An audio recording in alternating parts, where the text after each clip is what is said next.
Avec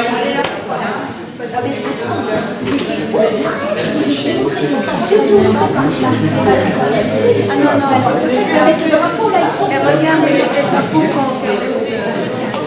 Oui, oui. Comme hors d'œuvre. J'ai commencé à apprendre la guitare il y a une semaine. Ouais. Je me suis dit, ça va le faire. Première partie de soirée?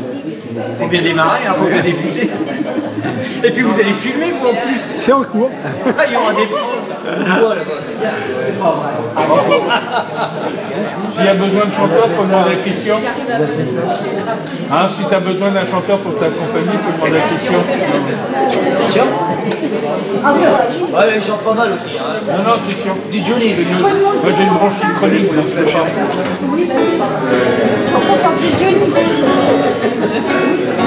J'ai appris ça hier. C'est la musique que j'avais. Yes.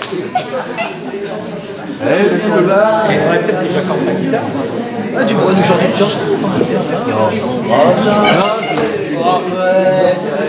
Allez. C'est un mort.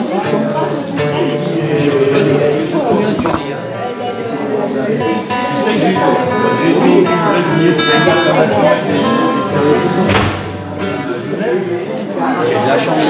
Elle se désaccorde pas. Le bois, il est tellement vieux, il est aussi vieux que moi qu'elle se désaccorde.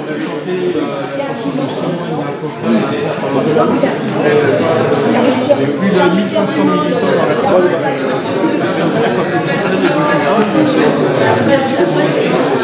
On était une quinzaine.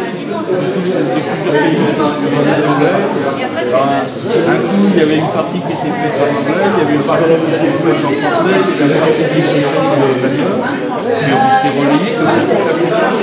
On a eu 2 jours sur la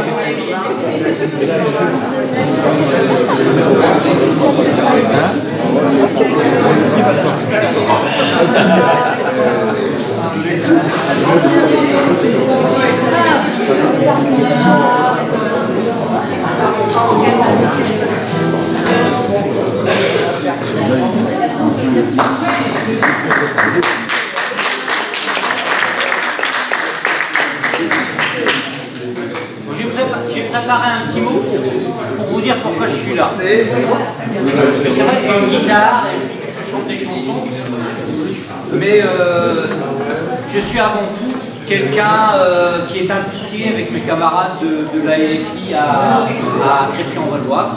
Voilà. Je suis un militant LFI. Donc voilà.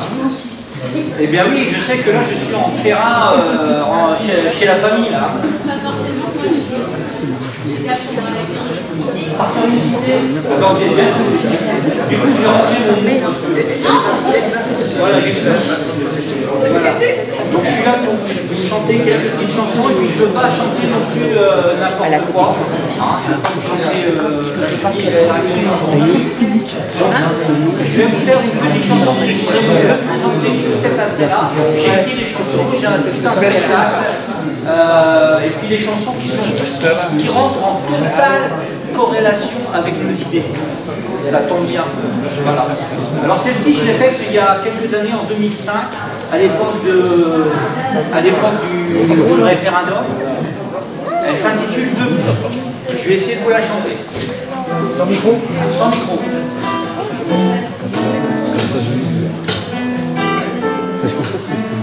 Debout, comme un arbre qu'on secoue, mènerons pas sous le jour, nous resterons debout. Debout, à la croisée des chemins, la guitare à la main, et un crack, nous resterons debout.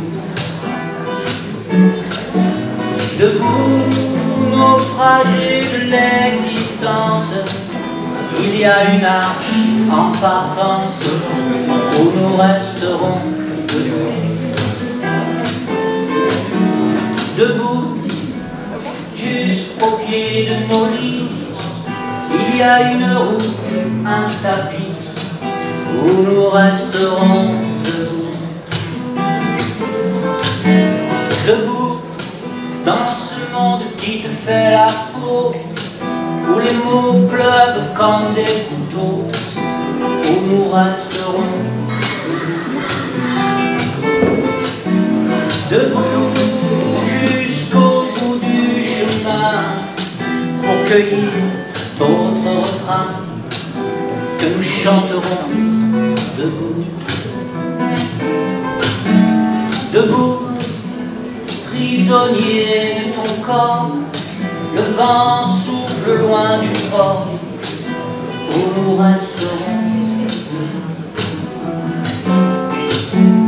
Debout, au gré d'un bateau ivre, écrivons d'autres rives où nous resterons. Debout, debout, naufragés de l'existence, il y a une arche en vacances où nous resterons. Debout jusqu'au bout du chemin pour cueillir d'autres refrains que nous chanterons. J'espère bien qu'on va les chanter. Bien.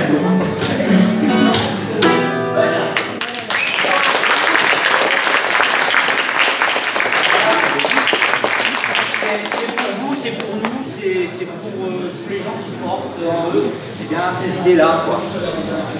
Voilà, et cette chanson, maintenant une deuxième chanson. Oui.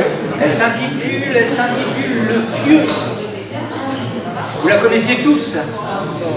Alors c'est une chanson catalane qu'a traduit Marc Romy, notre regretté artiste, chanteur, auteur-compositeur, luthier et journaliste Marc Romy, qui nous a quittés il y a une quinzaine d'années à peu près.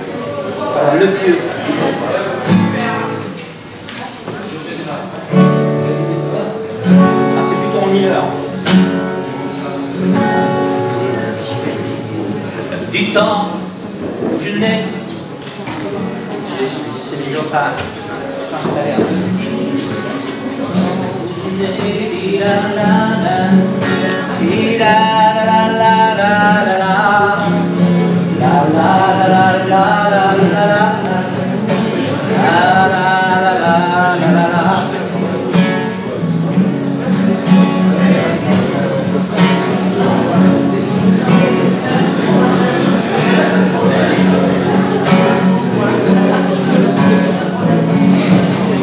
Du temps où je n'étais qu'un gosse, mon grand-père me disait souvent, assis à l'ombre de son porche, en regardant passer le vent, petit, vois-tu ce pieu de bois auquel nous sommes tous enchaînés, sans qu'il sera flambé comme ça, nous n'aurons pas la liberté.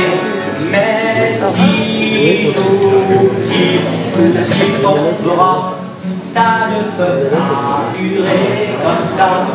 Il faut qu'il tombe, tombe, tombe. Vois-tu comme il penche déjà? Si je tire fort, il doit bouger. Et si tu tires à mes côtés, c'est sûr qu'il tombe, tombe, tombe, et tombe. La liberté.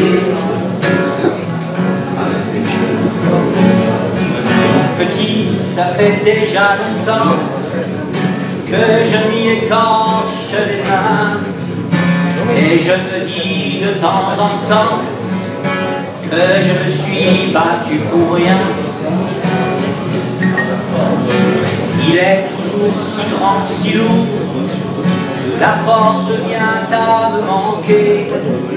Je me demande si un jour nous aurons bien la liberté. Mais si nous tirons tous, il tombera, ça ne peut pas durer comme ça. Il faut qu'il tombe, tombe, tombe. Moi du corps, il penche déjà. Si je tire fort, il pourra bouger.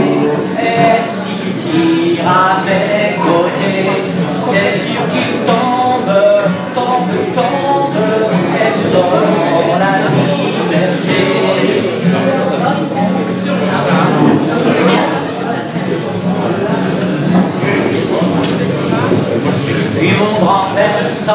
vallée, un vent mauvais l'a emporté, et je reste seul sur le porche à regarder jouer le gosse, dansant autour du vieux couloir, où tant de mains se sont usées, qui chantent des chansons d'espoir, qui parlent de la liberté.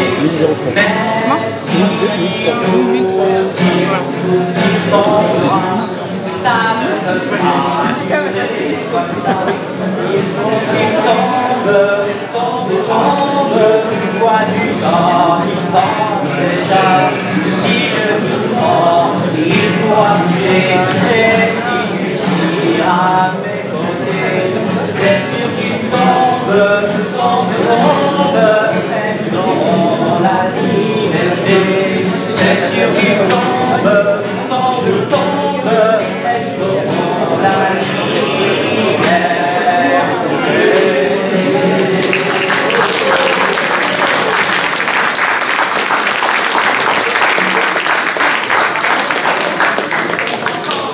Continue.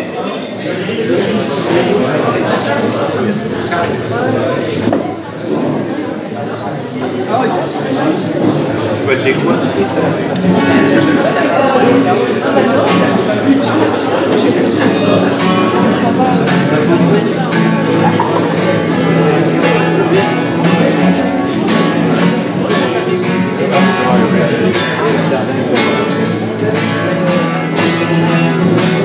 Ah oui, j'ai rendez-vous.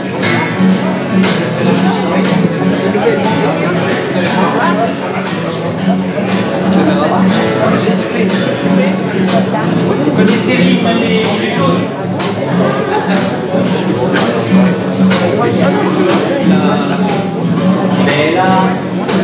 On est là, debout comme ce soir.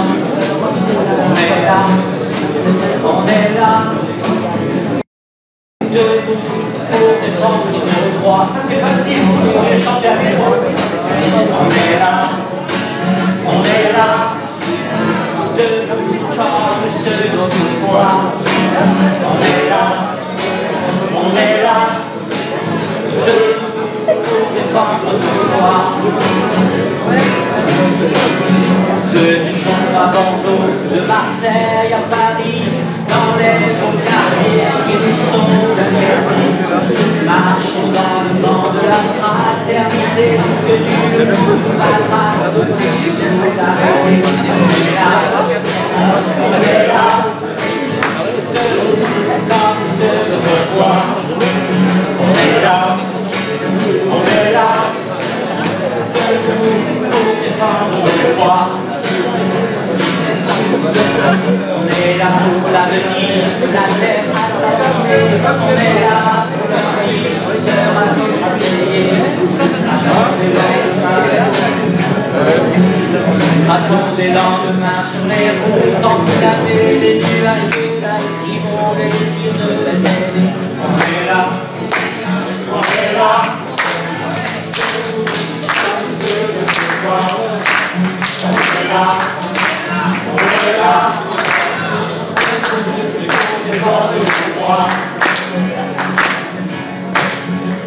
Regardez les lignes, se gaver de notre sang, de l'Élysée à Matignon, on pue et retant.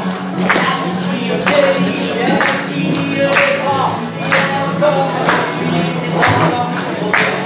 On est là, on est là.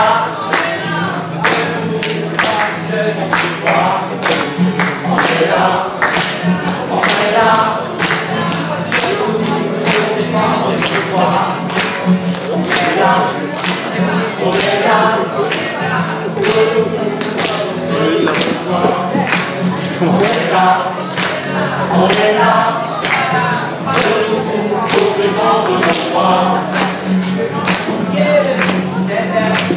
stand up for your right, get up, stand up for your right.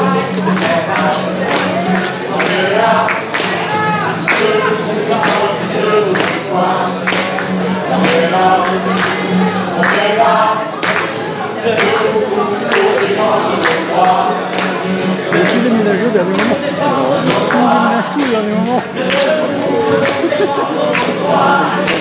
Merci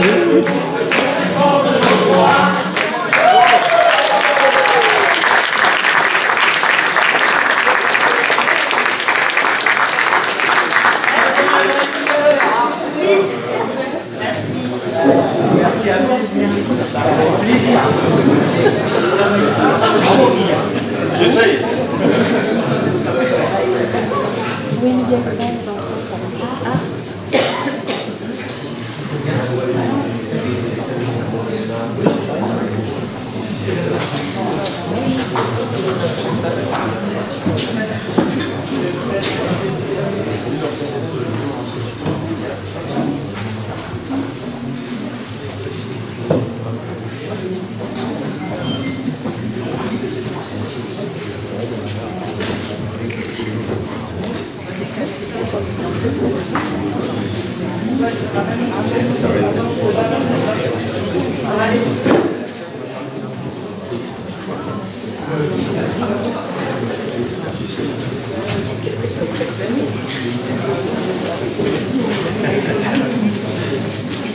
Eh bien, bonsoir tout le monde. On est très heureux de vous accueillir à Chambly ce soir. Je ne vous dis pas comment on est ému parce que organiser une réunion pour la campagne des européennes qui va essentiellement traiter des transports, sur le volet des transports, dans une cité cheminote qui a tout un capital historique comme celle de Chambly, eh bien, on est vraiment très fiers de vous accueillir. Et pour compléter ce que je suis en train de vous dire, je vais demander à Christian Houpin de bien vouloir venir prendre la parole.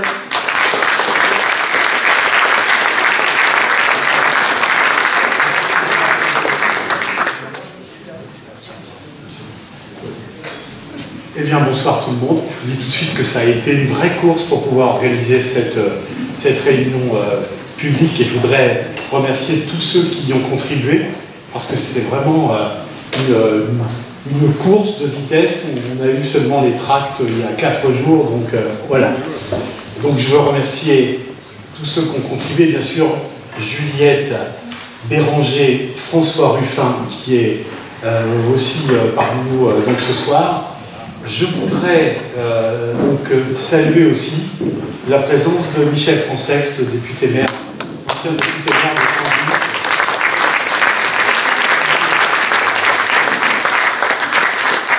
Vous faites bien de l'applaudir parce qu'en plus c'est son anniversaire aujourd'hui.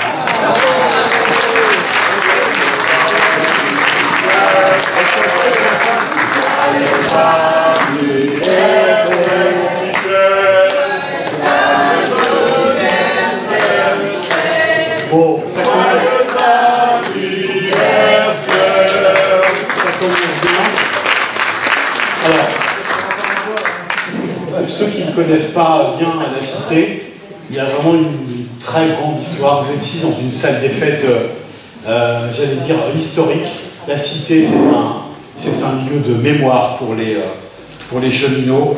Ce que vous ne savez probablement pas, c'est que l'atelier de Moulin-Neuf, c'est un atelier qui est de haute technologie de l'infrastructure du ferroviaire. Et c'est un peu grâce à tous ces salariés de cet atelier que vous avez pu prendre le TGV, parce que c'est de là qu'est né le premier appareil de voie du TGV, les longs rails soudés. Donc il y avait là un atelier avec près de 900 cheminots pendant des années. Et puis d'un seul coup, et ça me donne l'occasion de parler de l'Europe, il y a une directive européenne qui s'appelle la directive 91-440 qui a séparé la SNCF avec RFF, et ça a été le début de la catastrophe pour la SNCF, et on voit où elle en est aujourd'hui. Il y a à peine 400 cheminots à l'atelier de Moulin-Neuf. Donc il y avait une magnifique école d'apprentissage à côté, où 100%, vous entendez 100% des élèves de cette école d'apprentissage qui était en lien avec le lycée de Méru, 100% obtenaient le bac pro, et tous avaient une mention qui allait de assez bien, bien et très bien. On l'a aussi foutu par terre. C'est donc aussi l'occasion de vous dire que l'Europe, elle a été une fracture déterminante pour le reste. Ce qui est en train de se passer avec la privatisation d'EDF au nom de la concurrence libre et non faussée, ce qui est en train de se passer avec la Poste, je dirais même je dirais même ce qui est en train de se passer avec l'hôpital, notre hôpital de Beaumont, qui sont en train de casser, de passer à la moulinette. Je vais très vite parce que j'ai pas beaucoup de temps, je le sais. Donc, et en même temps que tout ça, eh bien, qu'est-ce qu'on apprend en 2023? 75 milliards, écoutez bien ça, 75 milliards d'euros d'exonération de cotisation patronale, et après, il manque 3 milliards pour l'hôpital. Hein, on a encore baissé de 3 milliards le budget de la santé publique. Alors voilà, c'est aussi pour ça qu'on a été déterminés à organiser cette réunion, parce qu'au moment où on parle de guerre, au moment où le peuple palestinien est en train de se faire assassiner lâchement par l'État d'Israël, eh bien, il faut quand même qu'on réagisse. Et pour qu'on réagisse, eh bien, il faut qu'on se réunisse, il faut qu'on discute, il faut qu'on parle, il faut qu'on lutte, comme on fait aujourd'hui les cheminots avec la défense du secteur ferroviaire et du fret ferroviaire. On nous raconte des conneries et on supprime le fret ferroviaire de la SNCF. Voilà pourquoi on est content d'être là ce soir. On aurait voulu être plus nombreux, mais on a fait ce qu'on a pu en quelques jours seulement, on n'a pas pu tout faire. Et voilà, ce que je veux dire, c'est que moi, si je suis là aujourd'hui, c'est parce que je défends avec une grande force l'union populaire. L'union populaire. L'union populaire. C'est ça qui va nous sauver. Merci Christian. Alors je vais profiter de rebondir parce qu'on est dans une journée un peu particulière. Vous n'êtes pas sans savoir qu'aujourd'hui, nous sommes le 28 mai. Et que c'était un jour de mobilisation sur Paris, et donc à l'appel de l'intersyndicale, et donc au niveau national, une journée de mobilisation contre la liquidation du fret SNCF. Les annonces du gouvernement ont été faites au mois de janvier sur le devenir du fret, et ce que je ne vais pas développer plus que ça parce qu'on a Béranger qui est parmi nous, qui est cheminot et qui pourra vous expliquer ça beaucoup mieux que moi. Mais je citerai qu'une mesure que le gouvernement a pris contre fret SNCF. En gros, parmi le démantèlement du fret, il y a une mesure qui va donner au privé les marchés les plus rentables. Ces marchés les plus rentables, le privé n'est pas en capacité de les réaliser en ce moment. Du coup, le gouvernement impose à fret SNCF de donner aux entreprises privées les moyens humains et matériels. C'est-à-dire qu'il y a des conducteurs de fret SNCF qui vont aller conduire les trains du privé. Et comme le privé n'a pas non plus les locomotives, fret SNCF est sommé de donner les locomotives au privé. Et tout ça, pendant 10 ans, fret SNCF n'aura plus le droit de se positionner sur les marchés les plus rentables qui vont être donnés au privé. Et face à la violence des attaques contre fret SNCF, par ce gouvernement et puis aussi les précédents, comme le rappelait Christian, la loi européenne 91.4, ça date de 1991. Moi je vais me parler au nom de Sudrail. On a tout de suite vu la nécessité de faire front commun et on savait que seul on s'en sortirait pas. Et le fret, ça nous semble être la pierre angulaire des transports écologiques en France. Et dans le monde d'ailleurs, puisque le train c'est quand même le moyen de transport qui consomme le moins d'énergie. Et donc on a pris la décision de monter un front commun. On s'est rapproché d'Alliance écologique et sociale. Alliance écologique et sociale, c'est quoi? C'est le syndicat FSU, c'est solidaire, mais c'est aussi le milieu associatif et collectif tel que Attac, Greenpeace, Action Justice et Sociale et bien entendu Sudrail. On a pour ça réalisé un petit clip qui, j'apprends aujourd'hui, qui a plus de 3 millions de vues. Bon, ça s'est fait dans des conditions assez pluvieuses, tout comme la manif d'aujourd'hui, puisque c'était à Sotteville, en Normandie, dans un grand triage de fret.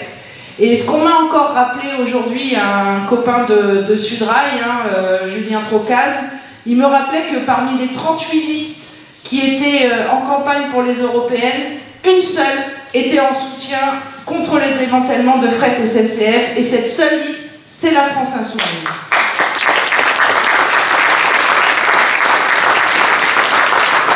On va rester dans le thème des transports, et je vais maintenant appeler Margot et Jacques qui pourront nous parler du canal Seine-Nord-Europe.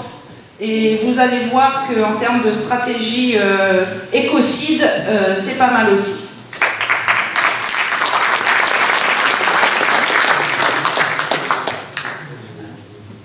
Bonsoir. Alors on vient de Compiègne avec Margot et moi je voudrais dire merci déjà aux organisateurs de donner la parole à un représentant du parent pauvre des transports. Le transport fluvial, en effet, il est complètement oublié des politiques de droite comme de gauche. Je vois Marianne, alors je suis obligé de dire merci à Marianne et puis à Guy, qui est là quelque part, pour l'implication qu'ils ont su avoir sur ces problèmes fluviaux et notamment sur le canal Seine-Nord. Il n'y a qu'à la France Insoumise qu'on a trouvé ça jusque maintenant. Ben, on va continuer pour que les autres forces politiques s'intéressent aussi à tout ça. Alors, parents pauvres, oui, ben, il reste 500 familles batelières aujourd'hui sur les 15 000 qu'il y avait au lendemain de la Deuxième Guerre. Il reste 3 000 agents de l'équipement sur les 7 000 qu'il y avait au lendemain de la guerre.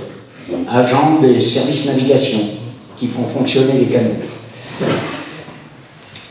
Il reste à peine 2000 km de voies navigables en France qui sont encore exploitées et dans des conditions pour certaines qui sont catastrophiques sur les 8000 km qu'il y avait et qui faisaient une densité tout à fait particulière en Europe, unique en Europe, sachant qu'aujourd'hui, la densité du réseau n'existe plus, et donc la fiabilité, j'oserais dire, du mode de transport se casse la figure. On le comprend facilement. Si vous pouvez faire que des trajets très tronqués, c'est embêtant.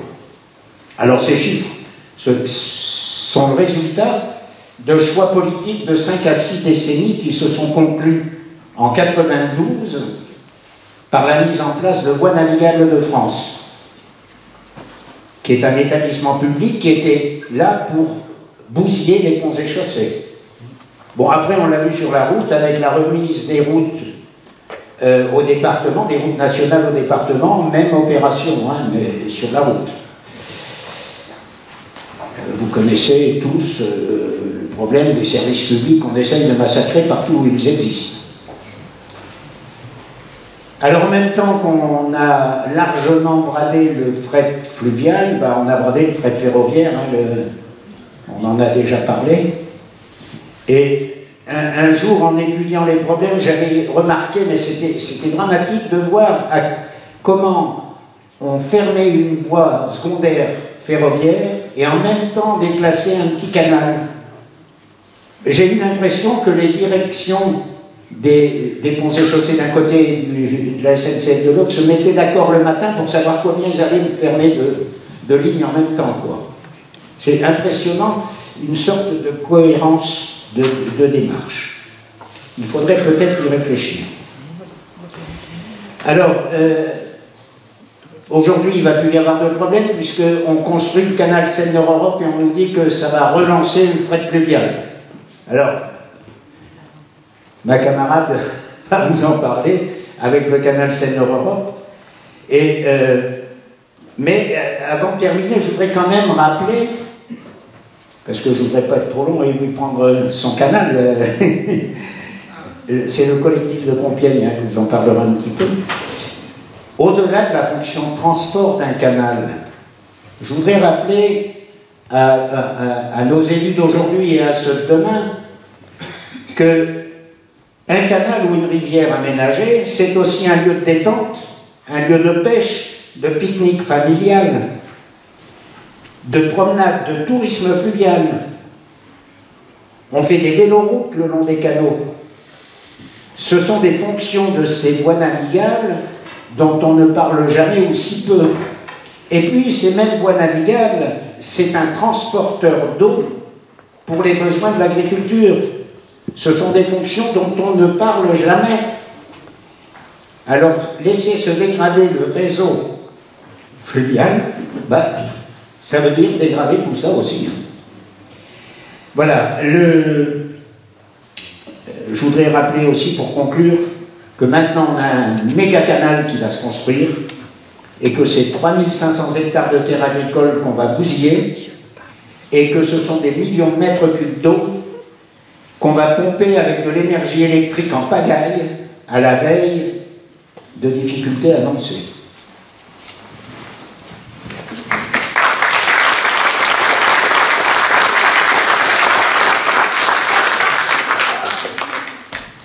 Merci Jacques, donc je me présente, je m'appelle Margot, je suis étudiante à Compiègne à l'UTC et je fais partie du collectif Méga Canal Non Merci, donc qui lutte contre le projet du canal Seine-Europe. Donc je vais essayer de vous présenter ce projet très brièvement et aussi pourquoi on est opposé justement à ce projet.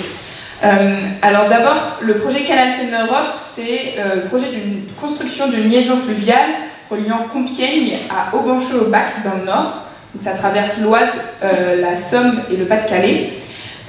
Et ça fait partie d'un projet encore plus grand, qui est celui du projet Seine-Escaut, qui vise à relier la Seine aux ports de Anvers et de Rotterdam.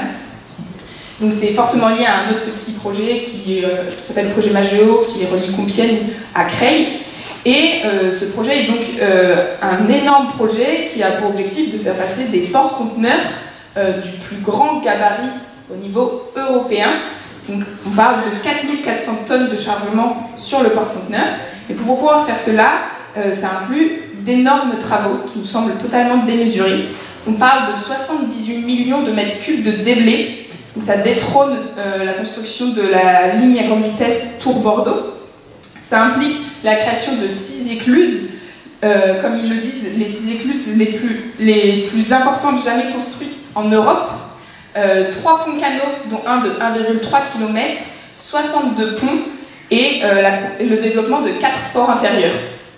Il y a donc beaucoup de questions qui se posent. La première, c'est la question de l'accaparement de l'eau, puisque pour assurer les flux, il y a une construction d'une méga-bassine de 14 millions de mètres cubes qui est prévue, soit au total, avec les 21 millions de mètres cubes de lits étanches du canal, un total de 35 millions de mètres cubes pour la retenue.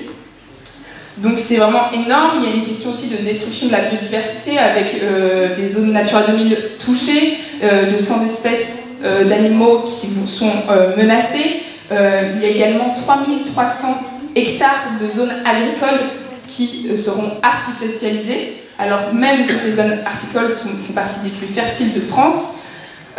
Et tout cela coûte 7 milliards d'euros. Jusqu'à 2023, on avait annoncé, la société du canal qui porte le projet avait annoncé 50,1 milliards d'euros, dont 2,1 milliards financés par l'Union européenne, puisque c'est aussi donc un sujet aujourd'hui, c'est un financement de l'Union européenne. Donc, il y a aussi beaucoup d'autres exemples que je ne vais pas avoir le temps d'expliquer ici, qui montrent l'absurdité et l'énormité de ce projet. Donc si vous avez des questions, si vous voulez en savoir plus, j'ai des tracts, des argumentaires, on peut répondre à vos questions avec Jacques. Et on organise aussi ce week-end à Compiègne une fête de l'eau, justement pour sensibiliser autour de ce projet et dans une ambiance un peu festive avec de la musique, etc. Voilà, n'hésitez pas à venir nous voir si vous avez d'autres questions.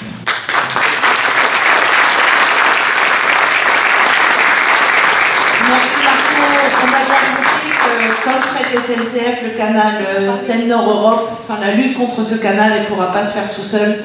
Et je vous invite tous et tous à aller vous renseigner sur le blog et puis sur tous les supports qu'il pourrait y avoir que Margot et Jacques mettent à notre disposition. Pour retenir une chose, c'est le plus grand chantier du siècle. Le canal Seine-Nord-Europe, en gros, c'est un chantier complètement démesuré qu'on n'a jamais connu. On va continuer sur le thème des transports avec Béranger Sernon, qui est candidat pour la liste Union Populaire et qui est aussi à la CGT cheminot. Donc Béranger, si tu veux bien venir prendre la parole.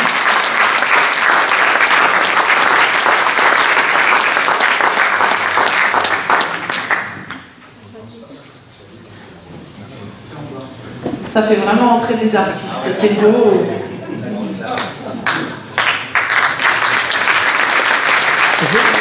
Bon, déjà, merci à toutes et tous pour votre accueil, ça fait vraiment plaisir. Surtout, vous parlez d'une élection qui, on va pas se mentir, malheureusement en tout cas, ne passionne pas les foules. On le sait toutes et tous, hein, les élections européennes, c'est pas les élections malheureusement qui vont vraiment attirer du monde ou vraiment déplacer les foules. Mais voilà, c'était super important pour nous, en tout cas candidats, mais aussi soutien, de vous parler, de vous montrer que l'Europe finalement, c'est pas si flou que ça, et surtout c'est une grande influence sur votre quotidien. Et puis aussi de le faire avec François, que je connais maintenant depuis un petit bout de temps, ça va pas me rajeunir, mais c'est l'époque de Nuit debout, hein, où on s'était rencontrés la première fois.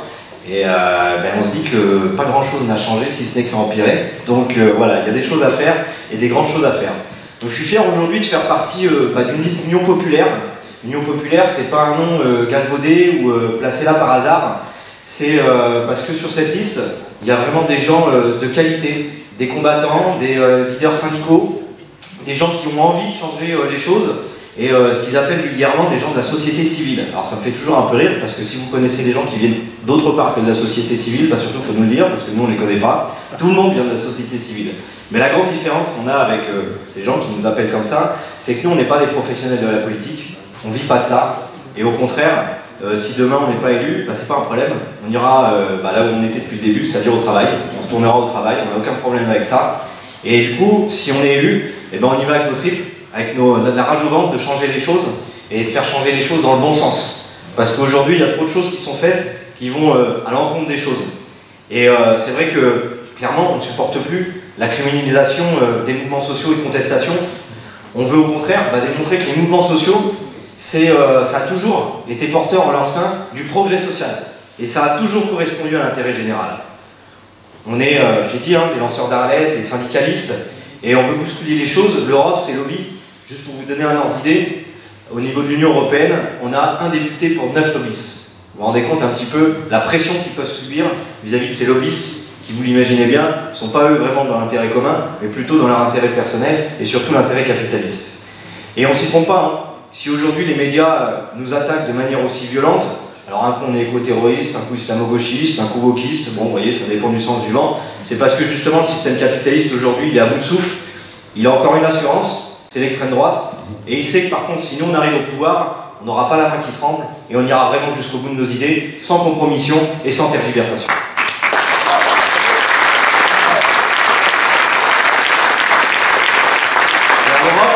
L'Europe, elle a des conséquences concrètes sur notre quotidien, on oublie parfois trop vite, en renvoyant justement les responsabilités sur le gouvernement, mais leurs liens, vous allez voir, ils sont étroitement liés, et l'Europe aujourd'hui, elle est en train de donner les dernières armes à Macron pour terminer son travail de casse de notre modèle social et plus largement de nos services publics. 10 milliards d'austérité cette année, 20 milliards l'année prochaine, et encore 20 milliards l'année suivante, et toujours pas de taxe sur les super profits, toujours pas de taxe sur les dividendes, toujours pas de remise en place de l'ISF. Par contre, pour taper sur les pauvres, là, c'est le concours l'épine, hein, avec en tête de gondole Bruno Le Maire, donc hausse de la TVA, l'impôt le plus injuste qu'il peut y avoir, suppression de personnel, réduction drastique des budgets de la fonction publique, suppression du statut de la fonction publique, sous prétexte qu'on ne pourrait pas les licencier. Alors là aussi, hein, c'est un mensonge, et je pense que tous les fonctionnaires que vous connaissez ou qui seront eux-mêmes fonctionnaires peuvent vous le dire, comme pour tout métier, un agent de la fonction publique peut se faire licencier.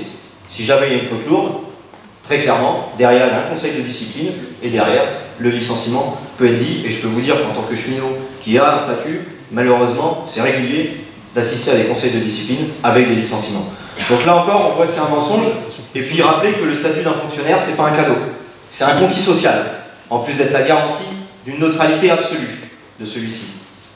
Ça veut dire qu'il ne pourra pas se faire influencer par tel ou tel pouvoir en place. La suppression du statut, c'est la course au dumping social, en plus d'être la porte ouverte à toutes les dérives. À travers l'attaque du statut de la fonction publique, en réalité, c'est une attaque frontale à l'encontre même de notre modèle de société, avec en son cœur des services publics accessibles et ouverts à toutes et tous. Alors l'Europe, dans notre quotidien, c'est quoi? C'est l'explosion du prix de l'électricité, c'est la marchandisation de tous nos services publics, sous le dogme de la concurrence libre et non faussée, c'est la directive des travailleurs détachés, qui crée un dumping social sans précédent, c'est l'ubérisation de notre société, c'est le déploiement de méga camions sur nos routes, passant de camions de 40 tonnes à 60 tonnes, et allant jusqu'à 25 mètres. C'est un plan de discontinuité du fret, autrement dit, sa mise à mort, sous prétexte d'une aide illicite de l'État. C'est des conséquences directes, vous voyez, sur notre quotidien, avec une application doigt sur la couture de la part du gouvernement. La SNCF, c'est un fleuron national, que l'État devrait défendre, plutôt que de passer son temps à essayer de la casser, comme elle l'a fait avec EDF, avec les PTT, avec France Télécom, etc., etc. Le ferroviaire, c'est pas moins de 4 paquets ferroviaires européens qui a amené à une ouverture totale à la concurrence du réseau ferré français. Alors les conséquences, elles n'ont pas mis longtemps à se faire attendre, avec en premier lieu le fret qui a vu son ouverture à la concurrence 10 ans avant celle du voyageur. Le bilan, il est sans appel. Aujourd'hui, en l'espace de 10 ans, c'est 10 000 emplois supprimés. C'est une part du transport de marchandises qui transite par le rail qui n'a fait que de chuter pour atteindre aujourd'hui même pas 10%, alors qu'en Europe, la moyenne, c'est 19%, en Allemagne, 17%, en Autriche, 32% et en Suisse, 35%. Donc on voit là clairement qu'il y a une volonté politique de ne pas développer le fret ferroviaire et de faire en sorte que ce soit le camion. Alors à l'heure où le train, notamment, mais plus généralement la question de la mobilité, elle est au cœur des urgences sociales et écologiques, les choix de l'Union européenne sont clairement aberrants et même dangereux. L'impact du transport sur l'environnement, pour vous donner quelques chiffres, c'est à lui seul responsable de 30% des émissions de gaz à effet de serre. Et c'est bien évidemment la principale cause de pollution. Ça émet 130 millions de tonnes équivalent CO2, donc 94,4% directement imputable au transport routier. On a une hausse de 39% entre 1990 et 2015. Et au niveau de la répartition des modes de transport, alors là, accrochez-vous bien, des marchandises, c'est 88,5% pour le routier, 9,6% pour le ferroviaire, et ça a été rappelé par le camarade, 1,6% seulement pour le fluvial. Le reste, bon, c'est 0,3%, je ne vous les donne pas, et un train, c'est l'équivalent de 20 à 40 camions. Et est-ce que vous savez qui est le premier transporteur routier? Eh bien, c'est la SNCF. Voilà. Donc voilà où c'est qu'on en est. Donc nous, on a un objectif, c'est de, bien évidemment d'augmenter la part du train, de transport de marchandises. Et si on passait de 10% aujourd'hui à 25%, tout de suite, c'est 5 millions de tonnes de CO2 qui seraient économisées tous les ans. Le fret ferroviaire, c'est l'objet de promesses depuis 20 ans. Alors pour vous donner un ordre d'idée, parce qu'on nous explique que depuis 1947, d'après Ciotti, on est en grève. Donc voilà. Donc les plans de relance, c'est 2003, 2007, 2009, 2011, 2016, 2021. Et vous voyez que les choses ont encore empiré. Donc je pense que oui, on a bien fait de faire grève, parce que sinon les choses auraient été bien pires. On a eu 2 réformes du ferroviaire, en 2014 et 2018, qui ont bien affaibli le groupe SNCF et sa filière de transport de marchandises. Et dernièrement, donc, la Commission européenne, qui a ouvert le 18 janvier dernier une procédure formelle d'examen contre l'État français relative au soutien financier dont Fret SNCF aurait bénéficié sur la période 2007-2019. Autrement dit, c'est clairement la mise à mort de Fret SNCF, et de toute manière, nous n'aurions pas eu la possibilité de payer, puisque c'était une dette de près de 5,2 milliards d'euros, et donc très clairement, les finances ne le permettaient pas.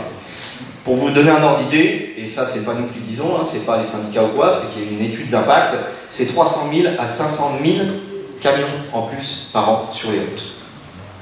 Donc cette procédure, ça s'écrit clairement à rebours, notamment des engagements de l'Union européenne, qui nous vendent systématiquement son Green Deal, ou ses différents accords pour réduire les gaz à effet de serre. Et on voit bien très clairement que, par exemple, avec l'interdiction de la voiture thermique pour les voitures neuves, à partir de 2035, dans le même temps, de balancer autant de camions sur les routes, c'est une aberration la plus totale. Et ça montre bien aussi une chose, c'est que l'État aujourd'hui ne maîtrise plus rien, en plus de ne connaître absolument pas ses dossiers, ce qui pose évidemment grand nombre de problèmes. Donc l'ouverture à la concurrence, c'est à marche forcée aujourd'hui, c'est une gabegie sans nom, on le paye d'année en année, les conséquences, elles vont se rajouter, notamment avec les annonces vis-à-vis de fret, mais pas seulement. Et en fait, on se rend compte qu'on est en train de casser définitivement un outil de production qui a une valeur inestimable, qui a marqué l'histoire de ce pays, et très clairement, sans service public, il n'y aurait jamais eu TGV, parce qu'on n'aurait jamais eu les moyens et les compétences pour pouvoir le faire. L'ouverture à la concurrence, c'est en réalité la boîte de Pandore afin de pratiquer le dumping social à outrance, en mettant les salariés en concurrence entre eux et afin d'en tirer évidemment un maximum de profit. La notion même de service public disparaît au profit de la rentabilité. L'ouverture à la concurrence, c'est de la poudre aux yeux. Voilà. Il s'agira du même matériel, des mêmes infrastructures, des mêmes agents, puisqu'on a une obligation de transfert des agents, mais avec comme objectif la rentabilité en lieu et place du service rendu aux usagers. C'est ça, aujourd'hui, l'ouverture à la concurrence dans le ferroviaire. Et vous le voyez déjà, les prix explosent, des lignes entières sont fermées ou menacées de fermeture, des bus remplacent des trains, des camions sont balancés par milieu sur nos routes en lieu et place des trains. En fait, l'ouverture à la concurrence est en train de s'accélérer partout sur le territoire, et en plus de ça, on a des accidents ferroviaires, malheureusement, qui deviennent de plus en plus récurrents, et il va falloir arrêter les choses très rapidement. La SNCF, c'est plus d'1 milliard de bénéfices en 2022, pareil en 2023, vous voyez, pour des feignants, on est plutôt rentable. Il y aurait largement de quoi faire baisser les prix des billets, sauf que non. L'État, il préfère désengager de ses responsabilités et faire payer la facture, bah vous, en fait, directement, aux usagers. Pire encore, l'arrivée de la concurrence, ça va amener à une fermeture progressive de nombreuses lignes, d'une part parce que le privé n'ira jamais là où il n'y a pas d'argent à se faire, et d'autre part parce que ces entreprises privées, elles ne participent à aucun moment au financement du réseau, en plus d'avoir des réductions sur les sillons. Donc vous voyez, concurrence libre et non faussée, mais pas trop quand même. Et puis, forcément, vous allez le vivre malheureusement assez vite, avec votre train du quotidien, avec l'ouverture de certaines lignes à la concurrence, et vous allez vite vous rendre compte de... on ne fait pas du train, ça ne s'improvise pas de faire du train, ça s'organise, ça se coordonne, et quand tout commence à se désorganiser, et c'est là où ça ne fonctionne plus. Et malheureusement, ce qui se passe dans les services publics va être calqué très prochainement sur le ferroviaire, avec toutes les conséquences qui va en décaler. Donc ça, c'est un exemple concret des conséquences de l'ouverture à la concurrence. Nous, ce qu'on veut, c'est tout simplement la renationalisation de Fret SNCF, mais plus largement de la SNCF, de revenir à un monopole public, parce que quand on a un État stratège, quand on a à la tête d'un gouvernement, en tout cas, qui aime son pays, qui aime ses entreprises, et le service public, c'est le bien de toutes et tous. Et ça se défend corps et âme. Ça ne se vend pas en morceaux, on ne jette pas ses fonctionnaires à la poubelle, et on ne dit pas que finalement ils ne servent à rien, et que finalement on peut très bien s'en passer. Parce que bizarrement, dès qu'il y a une crise, qui sont les premiers à répondre, c'est justement ces services publics. Que la crise elle soit sociale, écologique ou financière, systématiquement, les premiers à avoir répondu présent, c'est les services publics et ses fonctionnaires. Et je pense que pour ça, il faut en être fier et il faut les défendre. Et il y a des slogans qui disaient quand tout sera privé, on sera privé de tout. Et aujourd'hui, c'est plus un slogan, c'est la réalité. Et on a besoin, justement, de se rassembler. On a besoin de lutter contre tout ça. Et les luttes sociales, elles sont plus que jamais nécessaires pour gagner de nouveaux droits, qui soient nationaux, mais aussi européens.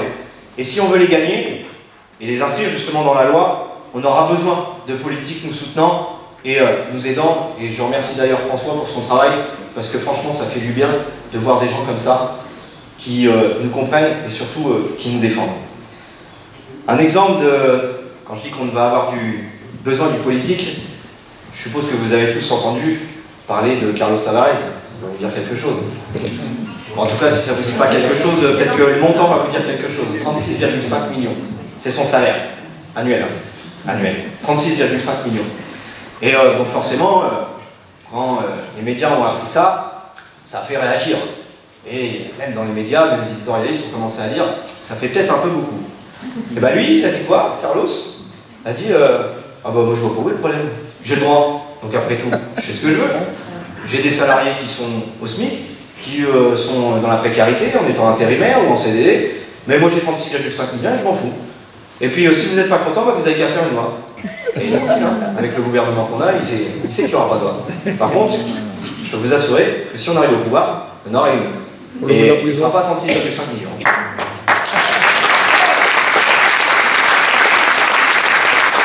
Voilà, les luttes sociales, elles ont besoin du politique, tout comme le politique a besoin du syndicat avec ses luttes sociales. C'est tout le sens de notre engagement sur la liste de l'Union populaire, parce que désobéir au traité européen, c'est faire acte de résistance.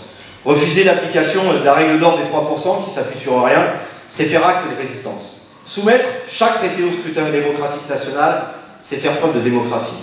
Et faire du protectionnisme, c'est défendre notre industrie et notre agriculture. Donc le vote pour l'Union populaire, c'est aujourd'hui une nécessité, et il y a urgence à ce que le peuple retrouve son droit à s'exprimer bien au-delà qu'au seul moment des élections. On n'a plus le temps aujourd'hui de se poser la question de savoir si ça vaut le coup ou pas d'aller voter. On n'a plus le temps de se lamenter ou même d'hésiter. Demain, il sera trop tard. On n'a plus d'autre choix que de nous rassembler et de faire front ensemble pour battre Macron, qui doit être sanctionné le plus durement possible pour toute sa politique antisociale et servant finalement de marchepied à l'extrême droite, et puis pour battre l'extrême droite, qui finalement a le même programme en réalité que Macron, mais surtout pour que nous nous retrouvions, toutes et tous, et qu'on nous donne confiance, que nous reprenions en fait ce qu'ils nous ont volé. Parce que oui, ce qu'ils ont aujourd'hui, ils nous l'ont volé. Aujourd'hui, la richesse de ce pays, elle est créée par des salariés, elle est créée par des fonctionnaires, pas par des patrons, pas par des actionnaires. Et donc oui, c'est les salariés aujourd'hui qui devraient avoir la plus grosse part du gâteau. Alors, le bulletin de l'Union populaire, c'est le bulletin de l'espoir. Chaque bulletin de vote de l'Union populaire, ça sera un rayon de soleil dans leur triste monde. Chaque bulletin de vote, ça sera la pierre qui servira à construire un autre monde.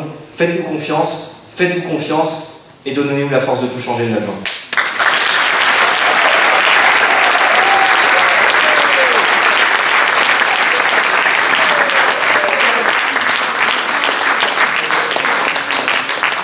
Un grand merci à Béranger, donc candidat sur la liste Union populaire, militant CGT cheminot. Et juste pour confirmer qu'à Sudrail, on est sur la même ligne que la CGT et que la résignation, bah, ça ne va pas être pour tout de suite. On a le plaisir d'accueillir maintenant Juliette Charlot, candidate sur la liste Union populaire, qui nous fait plaisir d'être venue à Chambly ce soir.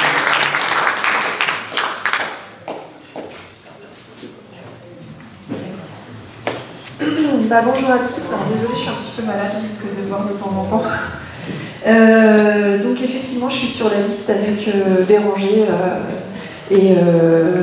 moi je vais vous parler un petit peu du programme dont on a parlé, enfin tu as surtout parlé de l'importance du redéploiement du fret ferroviaire qui est vraiment l'une des solutions pour répondre aux enjeux sociétaux, économiques et écologiques. Alors en fonction des choix, on l'a vu, mais l'ouverture de lignes à la concurrence, le choix des dirigeants a accéléré une perte de qualité de notre desservice. Et puis on est passé quand même depuis la Première Guerre mondiale de 70 000 km de ligne à 28 000 km de ligne hors région, continue à avoir besoin de se déplacer et j'utilise souvent des transports un peu plus très carbonés qui sont individuels ou collectifs. Mais sur le plan social, ça a des conséquences. Il est de plus en plus nécessaire que les gens conservent la possibilité, que tous conservent la possibilité et souvent leurs moyens de se déplacer, soit pour travailler, retrouver des proches et avoir le droit de découvrir le monde comme tout le monde. Donc voilà, le transport, c'est le transport de personnes mais aussi de marchandises. On l'a vu avec le canal Seine-Nord Europe qui a été évoqué aussi. Et ce transport, bien sûr, c'est un des secteurs les plus polluants. Et justement, dans le programme de notre liste européenne d'Union populaire portée par Manon Bril, le virage écologique est absolument essentiel. Le transport porte des conséquences importantes sur le plan social, on l'a vu, sanitaire et aussi économique. Sanitaire, par exemple, on sait que beaucoup de transports rejettent des particules fines, des concentrations d'oxyde dans l'air, augmentent des maladies. Et tout ça, donc ces conséquences sanitaires ont des conséquences économiques. Parce que déjà, sur la balance d'achat des énergies fossiles au niveau national, il y a un jeu aussi d'achat, de vente. Et puis sur le déficit de la sécurité sociale pour soigner les maladies qui sont liées à ces conséquences sanitaires de rejet de particules de CO2 dans les transports. Alors nous, dans notre programme, on veut retrouver une indépendance par le protectionnisme écologique en passant en 100% d'énergie renouvelable d'ici 2050. Parce qu'il faut rappeler que les effets du changement climatique, ils vont s'alourdir. Ils vont s'alourdir et surtout, ils sont irréversibles. Donc on ne peut plus ne pas privilégier des transports intelligents et anticiper ces transports, surtout qu'on a vu qu'on a les moyens techniques et humains. Le redéploiement du fret ferroviaire est vraiment l'une des solutions pour répondre à la plupart de ces enjeux sociétaux, économiques et écologiques. Puis après, voilà, on a aussi toute l'histoire commune, moi qui suis dans la culture commune des cheminots, qu'on rencontre souvent, ces transmissions qui peut être la nostalgie, mais il y a aussi plein d'innovations et qui sont très intéressantes. Donc on y tient aussi beaucoup.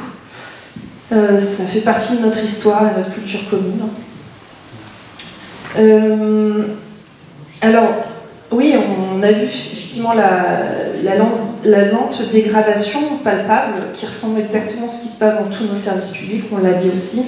Tout ça qui est mené par une fausse politique d'austérité. Aujourd'hui, tout est mis en concurrence, privatisé, comme avec le marché de l'électricité, pardon.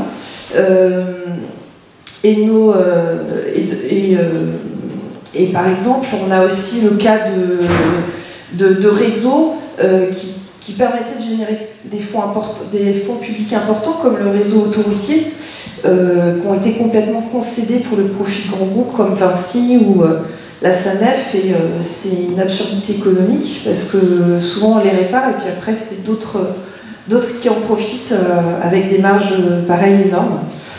Alors donc le canal Seine-Nord a été évoqué, je ne sais pas si ça a été évoqué le fait que LFI a fait un moratoire. Non, il faut que tu en parles. Je sais que toi je te laisse en parler, Marianne. Bon, sinon j'en parle. LFI a proposé un moratoire auprès de Xavier Bertrand sur le canal Seine-Nord Europe au niveau de la région, pour savoir si les différents groupes pouvaient se positionner pour ou contre. Et on est le seul à avoir été contre, pour arrêter ce projet. Les autres ont été soit contre, soit absents, comme Europe Écologie Les Verts. Donc c'est important de le dire, c'est triste. Alors moi du coup je vais parler d'un autre projet inutile, coûteux et écocidaire qui est dans le coin. On va croire que ce gouvernement ne se concerte en rien, soit il concède, il lâche dès qu'il y a par à coup des petites pièces sur des projets, soit il va mettre des gros billets sur des projets spectaculaires qui ne sont absolument pas adaptés. Voilà, c'est un peu affligeant. Donc je vais vous parler de l'agrandissement de l'aéroport de Beauvais. Donc, je pense qu'ici vous êtes très sensibilisés à ce sujet. Voilà, Caroline Cayeux en 2023 avait annoncé un agrandissement d'aéroport. C'est Bouygues Aegis qui est gestionnaire du site. Et bien sûr, ça a créé un tollé des manifestants qui ont réexpliqué que l'aéroport, c'est des nuisances, c'est la pollution de l'air, mais c'est aussi des nuisances sonores et des nuisances visuelles, voire olfactives. Alors elle a essayé de promettre une sorte d'aéroport vert, en parlant de parking respectueux des environnements, ça c'est rigolo. Parce que c'est des parkings qui sont établis selon les objectifs qui se sont fixés eux-mêmes. Donc c'est vrai que c'est pas trop difficile comme ça de pas être trop gêné. Mais bon, il faut rappeler que quand on habite près d'un aéroport, le nombre d'atterrissages, décollages, tous ces mouvements, il y en a 45 000 par jour. Voilà, il y en a 5 ou 10 par toutes les minutes. C'est quand même assez énorme. Alors c'est vrai qu'il faut être honnête, il y a des technologies qui ont permis une diminution des émissions de gaz à effet de serre, mais c'est complètement réduit à néant si on agrandit, parce qu'on en voit encore plus. Voilà, donc et puis surtout c'est souvent ils présentent des bilans, d'études, mais qui sont un bilan carbone sur l'aéroport, sur son agrandissement, mais pas sur le nombre de vols. Donc il y a une sorte sur les conséquences du vol et de son cheminement. Donc forcément, c'est du greenwashing. Et en plus, plus on agrandit un aéroport quelque part, plus en France, ailleurs, les autres aéroports répondent à ces mouvements, à ces flux. Voilà, à Nantes, à Nice, c'est la même chose. Donc ça va complètement à contre-courant des objectifs climatiques de l'accord de Paris de 2015, qui était d'être sous le seuil des 2 degrés. Voilà, on ne va pas pouvoir respecter parce qu'on pollue avec le CO2 avec ce type d'aéroport, mais il faut rappeler aussi que certes il y a une pollution avec le CO2, mais la pollution sonore elle n'est pas négligée parce qu'en fait le bruit aérien fait exploser les maladies cardiovasculaires. En fait, il a été étudié que chaque augmentation de 10 décibels surcroît une mortalité évaluée à 18%, selon une étude qui a été faite, c'est une étude qui s'appelle Discussion sur les effets du bruit des aéronefs touchant la santé. Voilà, donc les conséquences de la pollution sonore du trafic aérien coûterait en fait 6 milliards d'euros par an selon l'ADEME. Donc c'est aussi un peu dommage de ne pas considérer ces conséquences en fait. Et les riverains sont déjà tellement excédés aussi par ces nuisances sonores, mais aussi par les nuisances olfactives du kérosène. Ils disent c'est un bruit infernal. J'ai noté des témoignages qui étaient assez intéressants dans un article de Reporter.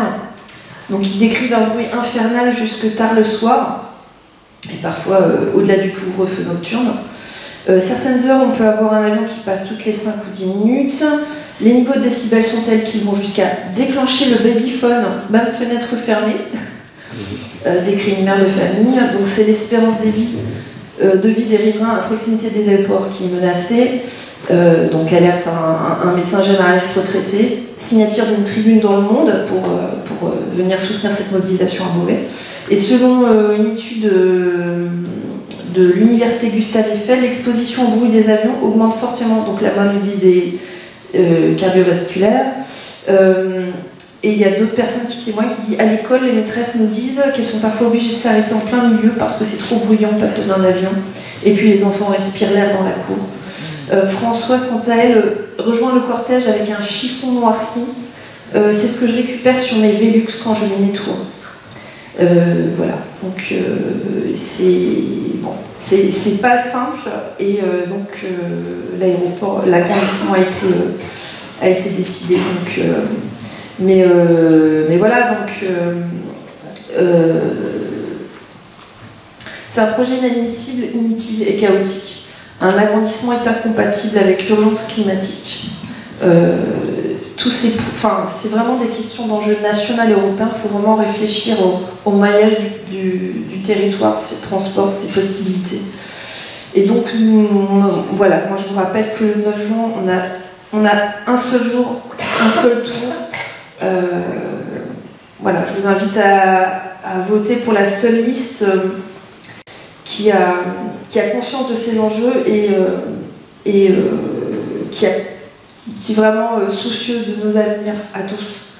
Donc voilà, j'espère que vous nous accompagnerez, enfin en tout cas avec votre bulletin de vote, à aider à faire entendre nos positions et nos propositions, parce que il ne s'agit pas d'être toujours critique, mais de dire qu'il y a vraiment une autre façon de voir les choses et de préparer l'avenir. L'argent, on peut le dépenser autrement maintenant pour un avenir meilleur, avec un 100% d'énergie renouvelable. Ce sera sain sur toutes les années à venir. Voilà, je vous remercie.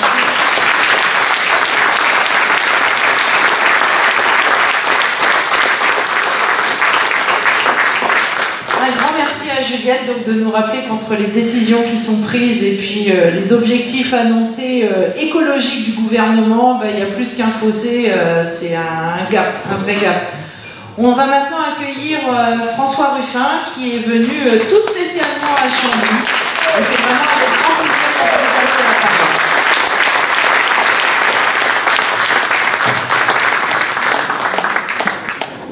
Bonsoir. Ça marche. Bonsoir.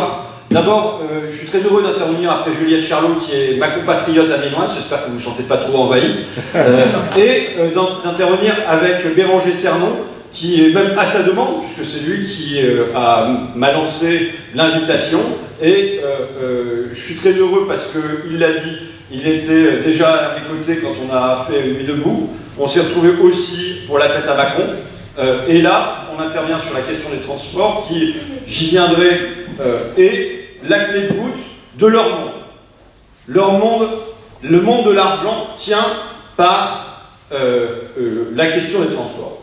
Auparavant, et je voudrais adresser aussi tous mes remerciements, quand même, parce que quand c'est décidé la semaine dernière, en gros, hein, la réunion, la capacité de réserver une salle, que les chaises soient installées, qu'il y ait des tracts qui soient distribués, qu'il y ait des affiches qui soient tirées, et ainsi de suite, ça montre une capacité d'organisation en quelques jours qui est remarquable, qui ne se fait pas par le Saint-Esprit, qui ne se fait pas par la Providence, Mais il se fait grâce à Valérie, Christian, Marianne, Luc, Dominique, Hervé, René et merci à Abdel pour la musique. Donc merci à tout le monde. J'interviens aujourd'hui. Aujourd'hui, en ce jour, l'Espagne, l'Irlande, la Norvège reconnaissent la Palestine comme État.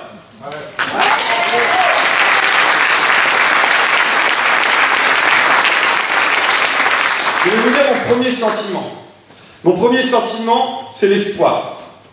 L'espoir dans le cauchemar. On peut se dire, les hôpitaux détruits, les enfants mutilés, plus de 30 000 victimes civiles, les écoles en ruine, une terre dévastée, un peuple qu'on veut briser, dont on ne veut faire que des réfugiés.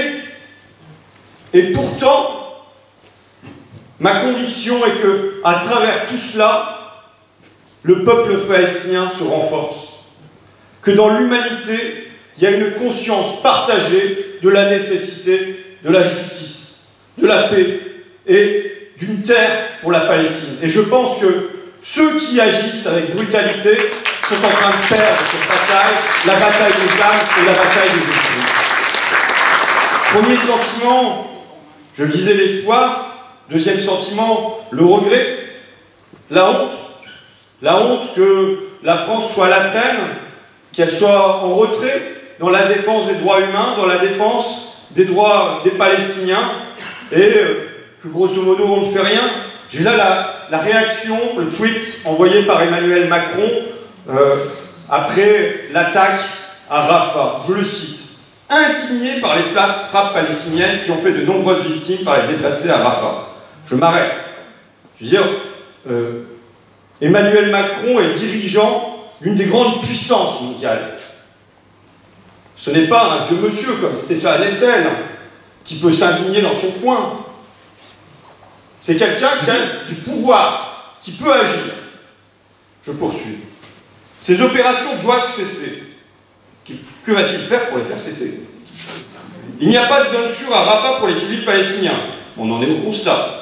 J'appelle au plein respect du droit international et au cessez-le-feu immédiat. S'il n'y a pas de cessez-le-feu immédiat, et on voit tous les jours qu'il n'y a pas de cessez-le-feu immédiat, s'il n'y a pas de respect du droit palestinien, et on voit que tous les jours les droits des Palestiniens sont piétinés, balayés, que fait Emmanuel Macron? Rien. C'est-à-dire qu'on a un homme qui détient la puissance et qui tous les jours fait le choix de l'impuissance. Alors qu'il faut le répéter. Si la France voulait, la France pourrait. Si la France voulait, elle pourrait mettre un embargo sur la livraison d'armes à Israël. Si la France voulait, elle pourrait déposer une résolution en son nom à l'ONU réclamant un cessez-le-feu immédiat. Si la France voulait, elle pourrait demander à suspendre son accord d'association avec Israël. Si la France voulait, elle pourrait appuyer les plaintes en cours devant la justice internationale, à la fois contre les dirigeants du Hamas et contre les dirigeants israéliens pour crimes de guerre. Si la France voulait, elle pourrait, comme l'Espagne, comme l'Irlande, comme la Norvège, elle pourrait reconnaître la Palestine comme État. Si la France voulait, la France pourrait. Et je le dis, il nous faut une France insoumise en Europe, dans une Europe insoumise à l'ordre du monde. Ce matin paraissait une tribune d'un écrivain que j'aime beaucoup, je vous recommande son 14 juillet, je vous recommande son ordre du jour, Éric Vuillard, qui je permets de d'estimer comme un ami. Il publiait cette tribune dans Le Monde, à propos de la Nouvelle-Calédonie, mais je pense que ça peut résonner de la même manière avec la situation en Palestine. Il écrivait ceci. On ne peut pas célébrer Odin et Manouchian, Odin, victime de la torture en Algérie, Manouchian, victime de la torture par les nazis. On ne peut pas célébrer Odin et Manouchian en métropole et réprimer les Kanaks. C'est bien de célébrer les résistances passées, mais les paroles doivent être suivies par des actes, sans quoi tout hommage au passé devient suspect, et la société finit par devenir profondément désorientée, honorant ce qu'elle reprime, prétendant admirer dans le passé ce qu'elle opprime dans le présent, célébrant le dialogue et pratiquant une politique brutale, consacrant les principes en même temps qu'elle les piétine. C'est à ça que sert un écrivain. Un écrivain, ça sert à poser des mots sur nos mots. Et je pense que là, et Vuillard le fait magnifiquement, et avec ce mot qui me paraît clé aujourd'hui, qui est brutal. Le choix de la brutalité.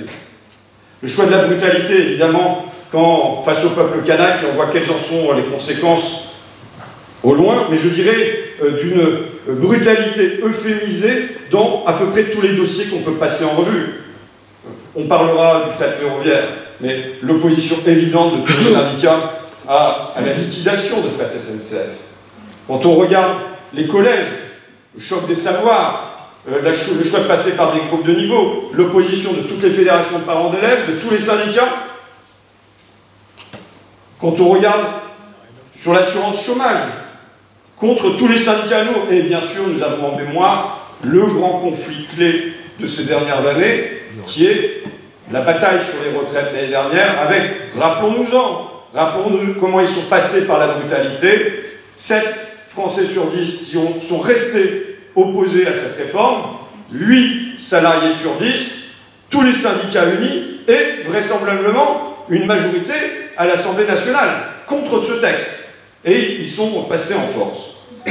Vous savez, quand Emmanuel Macron nous dit, préparons un débat, parce que Attal Bardella ne suffisait pas, donc il faudrait qu'on ait derrière Macron-Le Pen, quand il nous le dit, mais ce n'est pas moi qui ai choisi cet adversaire qui est l'extrême droite.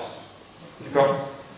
On peut d'abord éclairer un certain nombre de choix de Popol, de politiques, politiciens qu'il a fait pour favoriser la montée d'une extrême droite qui évidemment existait déjà à des niveaux importants avant lui. On ne va pas le nier, mais bon, le choix, aussitôt après une présidentielle où il venait faire du gringue aux électeurs de Jean-Jacques Mélenchon, de renvoyer dos à dos l'extrême droite et l'extrême gauche. Le choix de donner 2 vice-présidences au Rassemblement national, à l'Assemblée. Mais au-delà de ces petits coups tactiques, cyniques, je pense que la grande cause, ces derniers temps, de la montée du Rassemblement national, c'est cette brutalité. C'est que quand il y a une crise comme les Gilets jaunes, quand il y a une crise comme les retraites, on passe en force sur le corps social. Et ça produit un ressentiment. Et le ressentiment, il ne vient pas automatiquement dans notre camp. Si jamais la colère n'est pas transformée en espoir, ça ne bascule pas. Chez nous. Je veux, du coup, qu'on place cette élection européenne dans ce temps-là, dans ce temps long. Qu'est-ce qui se passe ? Qu'est-ce qui se passe ? Pourquoi il recourt ainsi à la brutalité ou, Antonio Gramsci disait, à la force de coercition ? Gramsci, donc communiste italien, mis dans les geôles fascistes dans les années 20, disait que dans un temps de détachement de l'idéologie dominante, et je pense que nous vivons un temps de détachement de l'idéologie dominante, c'est-à-dire que concurrence, croissance, mondialisation, compétitivité, marché, ces mots qui faisaient le fond commun des politiques, maintenant, ils n'enthousiasment plus. Ils inquiètent, ils angoissent. Et donc il y a un refus de ces mots-là. Dans ce temps de détachement de l'idéologie dominante, ils ne parviennent plus à diriger, à entraîner, et du coup, il leur reste à dominer et à user de la force de coercition. Et en plus de la force de coercition, il y a une deuxième force qui est importante, qui est la force de résignation.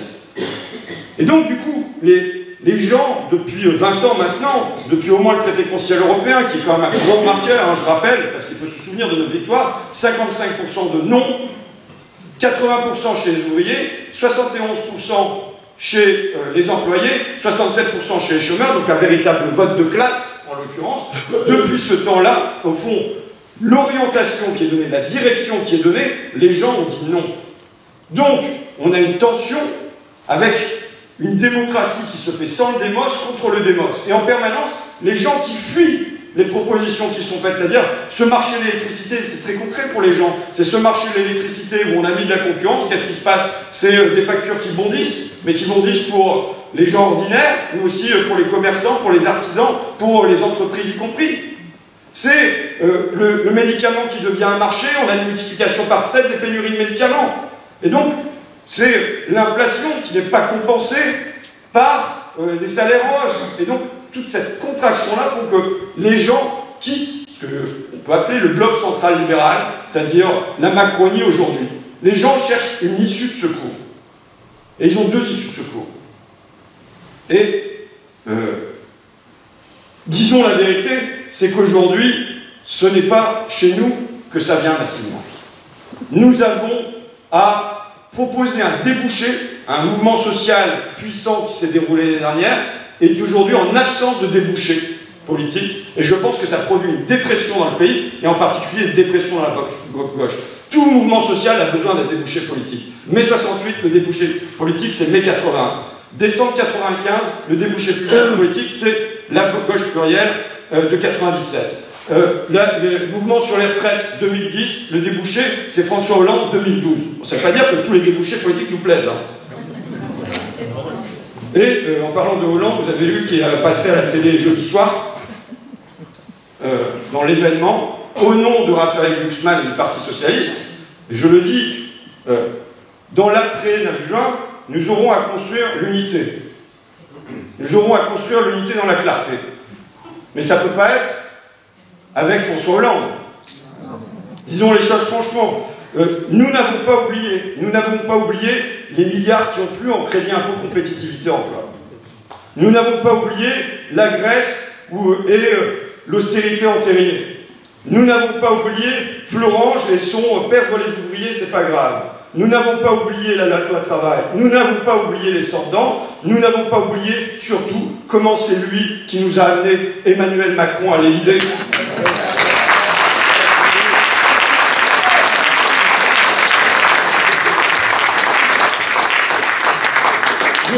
Je veux le dire sans rancœur et sans rancune. Je veux le dire avec gravité, parce que la situation qui va sortir des urnes le 9 juin, on fera tout pour que Manon Aubry soit le plus haut possible. Et moi, je dis mon respect, même mon admiration pour Manon, qui doit mener campagne avec les pièges et les choses trappes dans tous les sens. Mais disons la vérité, c'est qu'au sortir du 9 juin, nous aurons affronté une situation de grande gravité pour le pays. Avec une extrême droite qui, mis tout bout à bout, va aller flirter avec les 40%. Dans ce temps-là, oui, il y aura besoin d'unité. Oui, il y aura besoin d'unité, mais cette unité, elle doit se faire dans la clarté. Et je dirais, puisque je citais le mouvement sur la retraite, je dis aussi mon admiration pour une intersyndicale qui a été capable de mener la bataille ensemble des retraites et qui est capable, nous servons à la fois d'espoir et de modèle, de se maintenir ensemble. Et moi, je sais pourquoi ils se maintiennent ensemble. Malgré les divergences, malgré les différences, parce qu'ils ont conscience de la gravité de la situation politique du pays et qui va, il y a un risque que le 9 juin soit un marqueur et un symptôme. Et ils sont là, unis, pour nous dire, regardez, nous on y arrive, vous aussi vous deviez y arriver. Et nous demain, malgré toutes les injures, les insultes, les sauts de merde qui ont été déversés pendant la campagne, eh bien il faudra faire l'effort d'y retourner, de construire l'unité. Mais je le redis, l'unité dans la clarté.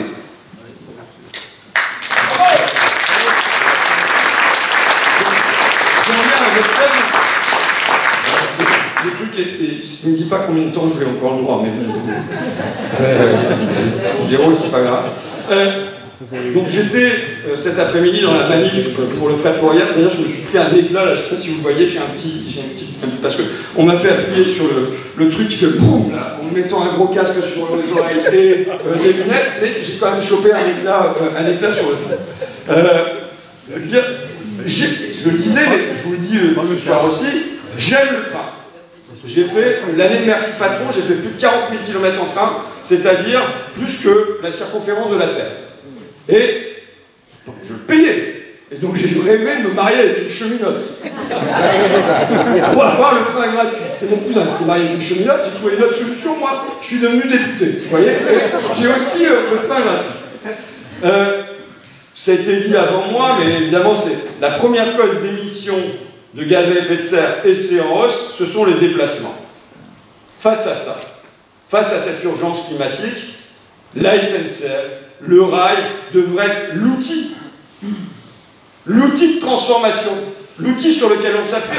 Dans les Hauts-de-France, 9 habitants sur 10 sont à moins de 10 km d'une gare. Donc ça devrait être un outil qui ramifie et qui relie. À quoi on assiste depuis 20 ans? On assiste à la place à une casse. Une casse, d'abord découpage, on te découpe, c'est vraiment une machine à trancher en rondelles. Rail, train, gare, on te découpe État, région, on te découpe public, privé. Tout ça, on le voit, ça mène à un naufrage. Mais c'est là qu'on a comprendre qu'on a à Bruxelles des ayatollahs de la concurrence. Hein. C'est des dogmatiques, ils se prétendent pragmatiques, ce sont les premiers des dogmatiques. J'avais un agriculteur qui faisait des abricotiers à côté de Valence, à Châteauneuf-sur-Isère, là d'ailleurs où ont lieu les amphis tous les ans, par hasard, qui me racontait qu'avec la FDSEA de son coin, puisqu'il était section fruits et légumes FNSEA, il était monté à Bruxelles, ils avaient rencontré les gens qui, à la Commission européenne, se chargeaient du lait, qui avaient expliqué comment ils allaient mettre en concurrence, lever tous les outils de protection, quotas de production, quotas d'importation, toutes les limitations allaient être levées, comment on allait instaurer la concurrence, tout ça, et il était revenu et il avait pensé, j'ai rencontré les petits soldats de Milton Friedman. Vous voyez? Mais là, on voit que ce sont les petits soldats de Milton Friedman, donc économistes de l'école de Chicago et ultralibéral américain, c'est qu'ils l'ont fait sur le lait. Qu'est-ce que ça a donné? Ça a donné une crise de surproduction qui a fait plonger les cours, qui a éliminé plein d'éleveurs laitiers. Naufrage. Mais on a des ayatollahs, c'est-à-dire que le réel ne les empêche pas de reproduire les mêmes erreurs. Qu'est-ce qu'ils ont fait sur la betterave? Ils ont recommandé exactement la même chose. Ils se sont dit, bon, on va faire péter les quotas de production, on va faire péter les quotas d'importation, on va tout faire péter. Résultat, ça a fait quoi? Crise de surproduction, ça a fait plonger les cours, et il y a eu une sortie d'agriculteurs de la betterave. Et évidemment, ce qu'on observe, vous savez, on nous dit que l'erreur est autorisée, mais que persévérer est diabolique.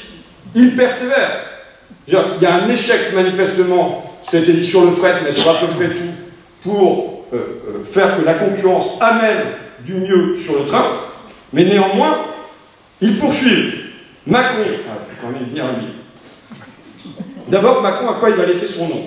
Il ne va pas laisser son nom à des trains, il va laisser son nom à des cars. Il va laisser son nom à ce truc, cette idée quand même géniale, que là où il existe des trains, on va mettre à côté des cars qui vont moins vite, qui polluent bien davantage, mais qui permettront une forme de troisième classe où les pauvres iront. Parce qu'ils n'ont pas le moyen de se payer un billet de train, et plutôt que de s'interroger sur comment on fait pour démocratiser le rail, eh ben on va construire cette forme de dumping par la route. Avec un échec, parce que les compagnies se sont cassées la figure. Donc, Macron, son premier texte sur le rail, c'est le nouveau pacte ferroviaire, qui est une demande de la Commission européenne, qui a été déclinée, et dans lequel le contenu a été énoncé par Béranger, j'y reviens pas, mais moi, ma formation d'étudiant, c'était la linguistique. Donc, je fais toujours des contrôles F. 87 fois le mot concurrence. 87 fois. 0 fois le mot réchauffement, 0 fois le mot climat, 0 fois le mot biodiversité. C'est dire la conscience des enjeux de notre temps. Derrière, il fait un projet Macron France 2030, il n'y a pas 1 euro pour le rail. Il pense la France de demain. Avec les déplacements qui sont à transformer, il ne met pas 1 euro sur le train. Et on en arrive à la liquidation, là, de fret SNCF, sachant que vraisemblablement, il y avait le moyen d'atermoyer, de gagner du temps, d'aller négocier, d'y retourner, ce qu'a fait l'Allemagne. L'Allemagne, ils ont réussi à permettre qu'il y ait 17 milliards d'euros d'aide publique qui soient versés sans être sanctionnés. Mais nous, on a en miroir les ayatollahs de la concurrence à Bruxelles et les ayatollahs de la concurrence à Paris avec la Macronie. Tout ça n'est pas le fruit du hasard. Je veux qu'on comprenne que ça fait système, ce qui se passe dans les transports. Le transport des marchandises à un moindre coût, c'est la clé de voûte de leur monde. Sur les mers, la mondialisation, c'est le porte-conteneurs. L'européanisation, l'Europe, c'est le camion. Moi, je veux qu'au cœur du drapeau européen, au milieu des 12 étoiles, on mette un camion. Parce que c'est comme ça que s'est construite l'Europe si chère à Raphaël Glucksmann, l'Europe de Jacques Delors. Vous voyez, l'Europe de Delors, elle s'est construite par le camion. Alors j'ai des tas de citations. Quand Jacques Delors arrive à la Commission européenne, les grands patrons qui s'appellent la table ronde des industriels ont produit un rapport qui s'appelle Missing Links, les chaînons manquants, et ils disent, voilà, il y a tout ça qui est à construire au niveau des transports en Europe. Que fait Jacques Delors? Et il reprend ce programme-là, il dit, bah, je vais construire tous ces chaînons manquants. Et ensuite, une fois que ça s'est passé, on a en 1991 les industriels, la table ronde des industriels, qui est le principal lobby à Bruxelles, qui dit, ce qu'il nous faut, c'est Trans-Europe Network, un réseau de transport européen, 12 000 km d'autoroute. Que fait Jacques Delors? Il décide de construire les 12 000 km d'autoroute. Pourquoi? Pourquoi? Parce que, une fois qu'on a abattu les barrières monétaires, qu'on a abattu les barrières frontalières, qu'on a abattu les barrières fiscales, il reste une chose à abattre, ce sont les barrières physiques. Dans quel but? À quoi ça sert de faire un grand marché unique si jamais, et d'ouvrir toutes ces frontières, si jamais vous perdez votre argent sur la route? Parce que ça met du temps, parce que ça coûte cher, ça vaut pas le coup. Quel va être l'intérêt pour Whirlpool d'aller délocaliser ses lave-linges en Slovaquie si jamais ramener ces lave-linges tout fabriqués ici pour les vendre chez Darty, ça lui coûte un max de pognon, que les camions sont arrêtés sur les routes, qu'on a des camionneurs qui sont bien payés, que c'est pas rentable. Si on veut avoir des délocalisations rentables, il ne faut pas perdre d'argent sur la route. Et donc, qu'est-ce qu'on fait pour ça? On construit des autoroutes qui vont super vite, on a des chauffeurs qui sont sous-payés, on passe le camion qui était de 38 tonnes maximum à 40 tonnes, puis à 44 tonnes, et là, on va dépasser les 60 tonnes, pour que le coût du transport diminue et que ça soit rentable. Et ça permet à Whirlpool, qui, dans la petite Europe, donc c'est-à-dire la petite Europe, c'était l'Europe des 12 des années 80, il y avait 38 usines Whirlpool en Europe, dans la petite Europe. Maintenant, on a une Europe qui va de l'Atlantique à l'Oural, d'accord? On avait 38 usines, il en reste 8. C'est des économies de coûts, parce qu'il y a la possibilité de faire circuler les marchandises à moindre coût partout en Europe, et donc d'aller chercher le moindre coût du travail, le lieu où les lois environnementales sont les plus basses, les lieux où les normes fiscales sont les plus basses, et si jamais il y avait des barrières et qu'on faisait perdre du temps aux marchandises sur la route, tout ça ne serait pas possible. Voilà pourquoi j'ai vraiment la profonde conviction que la clé de voûte de leur monde, c'est du transport à bas coût. Quand j'ai rencontré la direction du canal Seine-Nord Europe, je vous rappelle, hein, c'est Europe, c'est un projet européen, j'ai rencontré la direction, moi je m'informe, j'ai rencontré les opposants au projet, j'ai rencontré des syndicalistes de la SNCF sur la question du canal Seine-Europe, la direction du canal Seine-Nord Europe veut me voir, j'y vais en ayant déjà des arguments dans mes poches, mais en allant les écouter, et ce qu'ils racontent est intéressant. Ils m'informent qu'il y a 48 projets de cette nature en Europe. C'est-à-dire 48 projets qui sont de l'ordre du transport, des grands projets, et qui ont pour but d'accélérer, de développer le déplacement et le transport de marchandises. Première chose. Et maintenant, pourquoi, là, on doit dépenser quand même 7 milliards d'euros? Pourquoi on doit bouger 80 millions de mètres cubes de terre sur 3500 hectares? Pourquoi? Est-ce que c'est vraiment pour faire de l'écologie? Je vais démonter cet argument très rapidement. Ça va faire 3% de baisse, nous dit-on, du trafic de camions. Enfin, en fait, il y aura 3% du trafic qui ira sur les camions. Mais comme dans le même temps, on prévoit une augmentation générale du transport de marchandises, en fait, vraisemblablement, ça sera une augmentation de 10, 20, 30% à l'avenir, parce qu'ils ont toujours comme objectif de déplacer davantage de marchandises. Et là où ça prendra 3% au camion, ça prendra 15% au train. D'accord? Le train étant 2 fois moins émetteur quand il est électrique, il est 2 fois moins émetteur de gaz à effet de serre que ne le sont les bateaux. Les bateaux émettent plus de gaz à effet de serre que les trains. Donc, le prétexte de l'écologie ne tient pas. Pourquoi alors? Une donnée clé, je veux que, ici en Picardie, on enregistre bien. La tonne de blé quand elle sera transportée sur ce grand canal, coûtera 4 € de moins que quand elle l'est aujourd'hui par le train. Et c'est la clé pour comprendre pourquoi ils font ce projet-là. C'est essentiellement sur la question du commerce de blé. Avec, vous savez, quand on lit le Tour de France par nos enfants, la Picardie, en tout cas le coin dont je suis originaire, le Santerre, est présenté comme étant le grenier à blé de la France. Et bien eux, ils se voient comme participants à être le grenier à blé du monde, et donc il faut qu'on ait un blé qui soit compétitif. Pour avoir un blé compétitif, eh bien, on va passer par un canal qui fera baisser les coûts de transport. Ce qui pose pour moi des questions sur à quoi doit servir notre région et à quoi doit servir notre agriculture. Est-ce que notre région a vocation, avec le pôle logistique après pôle logistique, devenir le grand hangar de l'Europe? Et est-ce que notre agriculture, elle a vocation à nous nourrir le mieux possible ici, et puis les surplus, ben oui, on les met, on les envoie ailleurs, ou bien est-ce qu'on a vocation à être le grenier du monde et, pour parodier ce que j'entends dans l'hémicycle, la mission exportatrice de l'agriculture française? Voilà le choix en fait que sous-tend cette question du canal Seine-Nord-Europe.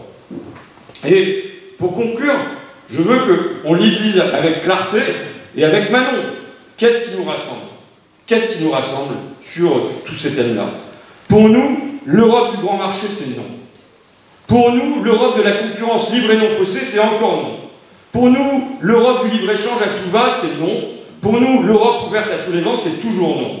Et l'Europe que nous voulons, c'est l'Europe de Manon Aubry qui se bat pour le devoir de vigilance contre l'impunité des multinationales. L'Europe que nous voulons, c'est Marina Mesure qui se bat contre le marché européen de l'électricité. L'Europe que nous voulons, c'est l'Europe de Leïla Chebbi qui se bat pour arracher des droits pour les travailleurs des plateformes. Et j'espère que l'Europe que nous voulons et l'Europe que nous aurons, ça sera Béranger qui viendra se bagarrer pour un grand service public ferroviaire européen. Voilà ce qui sera.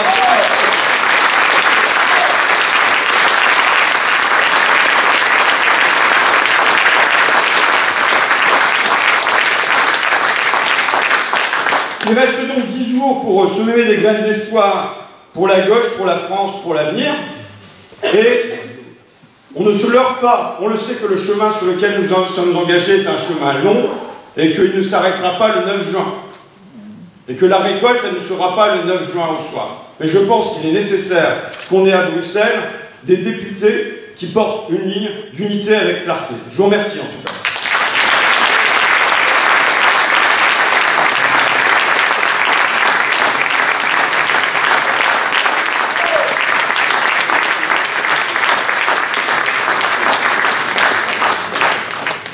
Eh bien voilà, ce beau meeting prend fin. Je voudrais moi personnellement vous remercier à tous et toutes de vous être déplacés dans cette petite ville de Chambly. Et on a Abdé qui, pour conclure, va nous faire une petite chansonnette afin qu'on puisse terminer dans la joie, la bonne humeur et surtout dans la détermination cette soirée.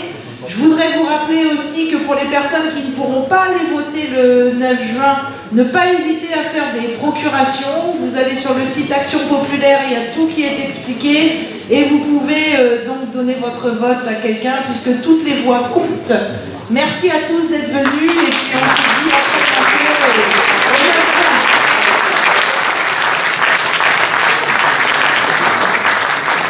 Merci.